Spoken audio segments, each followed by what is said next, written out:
In our previous program, we looked at the phenomenon known as alien abduction. We established that in most cases, the abductees weren't mad or delusional personalities.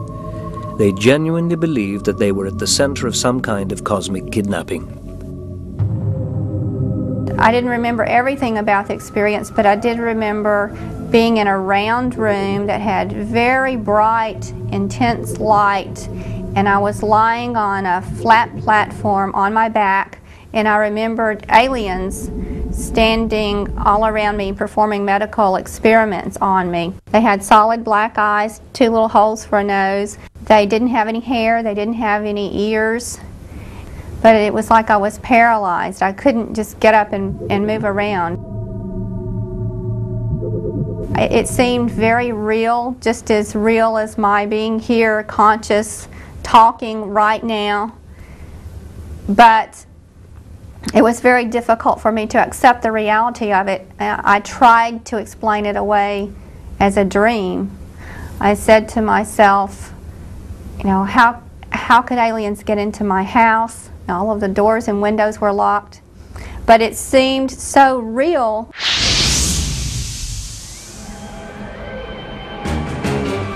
In this program, we search for the evidence for this crime, since a crime is certainly what most of the victims feel it is.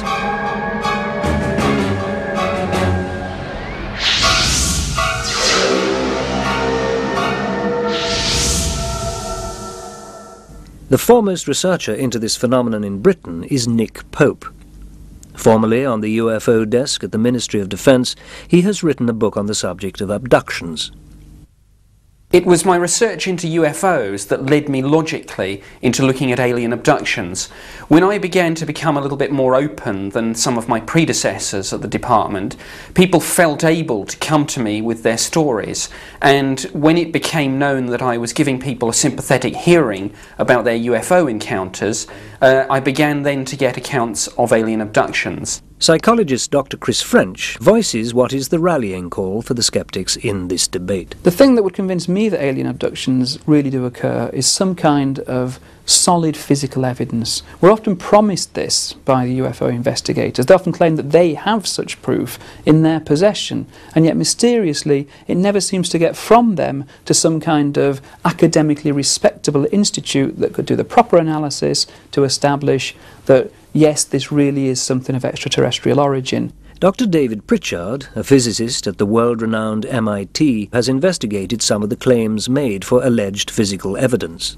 He even co-sponsored a forum on the discussion of alien abductions back in 1991.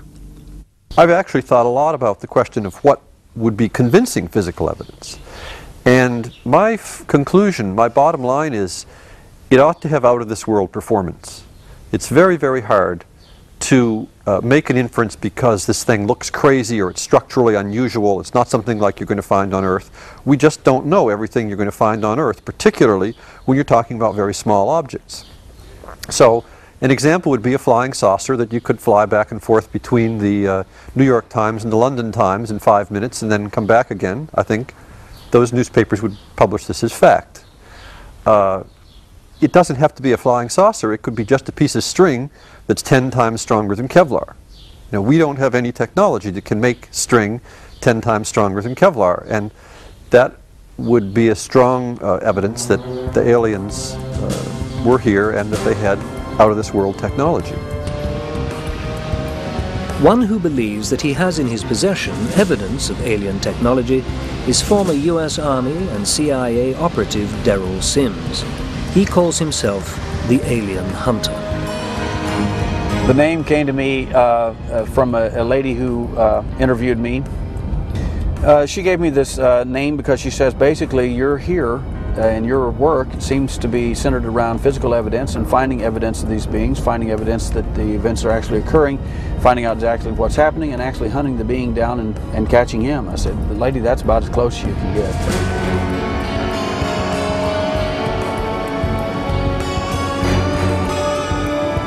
If in fact abductions are true, then there must be some physical evidence of that. Maybe all cases don't show that, some will. There must be, if there's been implantation, there must be implants. Then let's get them surgically removed. We have. We've performed 7 surgeries and retrieved a number of objects out of these people that are remarkable. So there's all kinds of possibilities of evidence, and I have a number of scientists and others that are working with me to develop tests and techniques to be able to do this.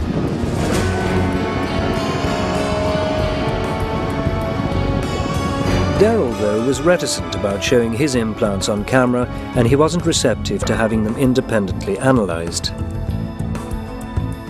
David Pritchard, back at MIT, was more forthcoming about his own tests on an object which became known as the Price implant. One of the interesting things that convinced me to take on the Price implant was that he had described the implant procedure, and he'd said that he'd seen this artifact with little wires be connected up to him, and he could view this process on a screen on the wall of the spacecraft. And I looked at it under a microscope. It had little appendages sticking out of it. And so I thought, well, okay, he's made this statement about what it should be like, and here it looks something like what he said. He then passed on the so-called implant to the Massachusetts General Hospital for further tests. They identified a number of dead white cells and cholesterol bodies, the typical kinds of things that you get if you have a little wound or maybe even an ingrown hair. And the fibers that were stuck in it were quite clearly cotton fibers. I had concluded that at MIT. So as far as I'm concerned, this artifact is cotton fibers stuck in human damaged material that accreted maybe over some period of time and ultimately was expelled by the body or by Price picking it out of him. What I can't explain is why Price maintains still that this is an alien artifact.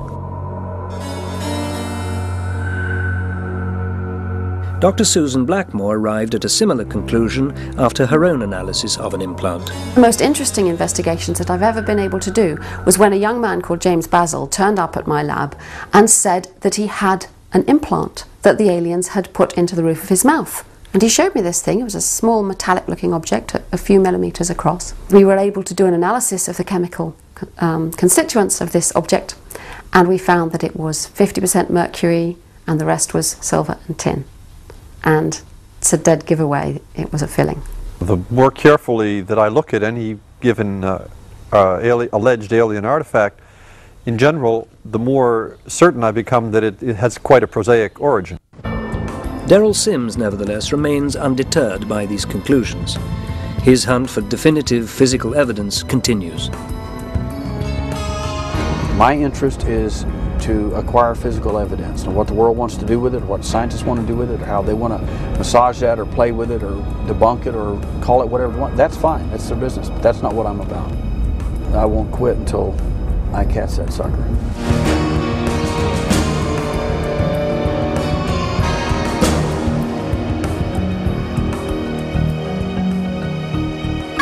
If the alien theory behind the abduction phenomenon refuses to reveal anything conclusive, could the mystery be explained by circumstances closer to home?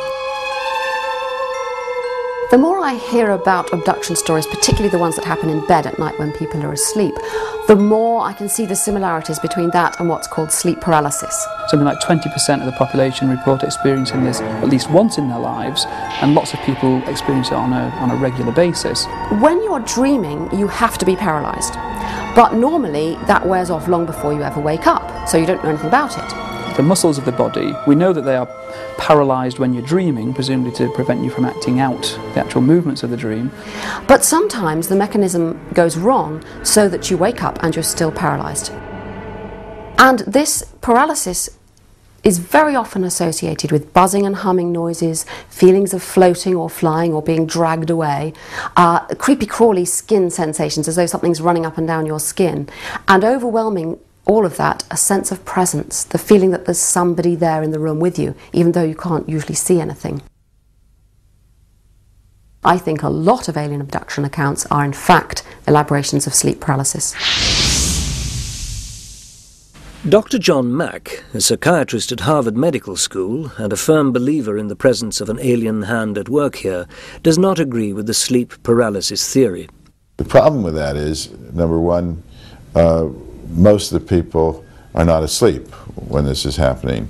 Second of all, often doesn't occur at night at all. People can be driving along in their cars and fully conscious and awake, and this light will come down and the experience will follow from that. It is argued that if extraterrestrials have no part to play in this phenomenon, then why do so many people keep reporting the same thing? Media contamination, the skeptics answer. The saturation of Western culture with the alien image causes the public to interpret their hallucinations in alien terms, when in previous eras they might have described them quite differently. At this particular moment in time, people seem to interpret sleep-related type effects in terms of possible UFO abductions. Whereas if you look back in history, you'll find that in previous eras they'd have been interpreted in different ways, perhaps as ghosts, or if we go further back, perhaps as demons. That's not the way we interpret that. They interpret them now, and by and large people don't believe in demons anymore. Author and abduction skeptic Phil Klass has no doubt about the power of the image in today's society. If you were to ask 100 children to draw a picture of Santa Claus, their pictures would be similar. Does that prove that Santa Claus exists? No, it simply shows how pervasive the Santa Claus image is. Anyone who's looked at Whitley Strieber's book, just seen it in the bookstore, can draw a respectable alien. So the fact that everybody draws aliens that look somewhat like Whitley Strieber's doesn't prove a darn thing. You look at t-shirts these days and they have the image of an alien grey on the front. There's a danger clearly that people being familiar with that will incorporate it into an account, and whether deliberately or not will contaminate the experience they've had. Sleep paralysis may account for some experiences, but a new and revolutionary theory puts the bulk of the blame onto something that surrounds us all: electricity. Paranormal researcher Albert Budden has noted the rise in the use of electricity in the past 40 years, especially in the home. All these abductees or experiencers are actually suffering from, they've developed a condition called electrical hypersensitivity, and this means that they are hypersensitive to the invisible electromagnetic energies in the environment. Several organizations, such as the Institute of Electrical Engineers and the World Health Organization, have conducted their own studies into the possible effects of electromagnetic pollution. If they're living near a radio transmitter or near power lines, these fields will be elevated in their house and they become sensitized to them. An electromagnetic field rippling through their house and through their skull, because the skull is entirely transparent to these fields, will stimulate the visual cortex, and they will have something called a seizure. And they'll see a bright white light or a whole range of hallucinatory sensations that other people just wouldn't have if they didn't have this sensitivity. The results were inconclusive, but Budden is convinced. I think it's a very interesting idea. As yet, I'd say the research is very much at the early stage of development, and it's an area that I'd like to see more research into.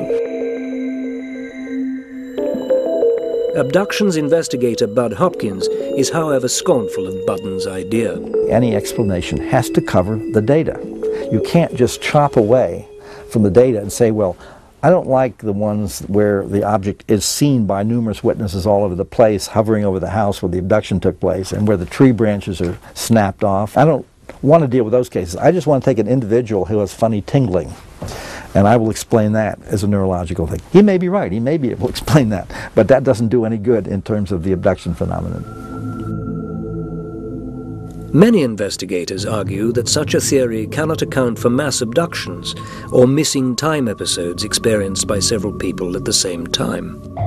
To explain these events, the finger is sometimes pointed at the military or even the government, working in concert with some kind of extraterrestrial agency.